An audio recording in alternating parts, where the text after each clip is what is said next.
கீதையும் படிங்க. இந்து மக்கள் கட்சி உடனடியாக சபாநாயகர் அவர்கள் மதசார்பற்ற தன்மை கொண்டவர். அவர் தமிழக வெற்றி கழகத்தின் எம்எல்ஏவாக இருந்து இப்பொழுது சபாநாயகராக வந்திருக்கிறார். ஏற்கனவே அதிமுக இருந்தவர். திரு ஜோசப் விஜய் திருச்செந்தூர் முருகனை வழிபட்டு தேர்தல் ரிசல்ட்டுக்கு முன்னாடி எங்க போனாரு? திருச்செந்தூர் முருகன் கோயிலுக்கு போனார்.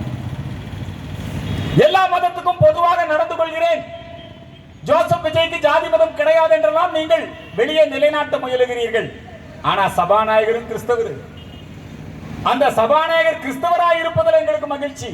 ஆனால் பைபிளை சட்டசபையிலே படிக்கிறார்.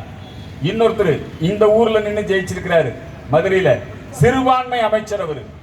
அவர் என்ன பண்றாருன்னா, அவர் மந்திரி பதவி ஏத்துக்கும் போது அங்க ஒரு தொழுகை நடத்தி அங்க குரான் அந்த வசனங்களை ஓதி தலைமைச் செயலகத்தில் முதலாக இஸ்லாமிய முறைப்படி பதவி ஏத்துக்கிறார். இப்படி நடக்குமா எங்காவது?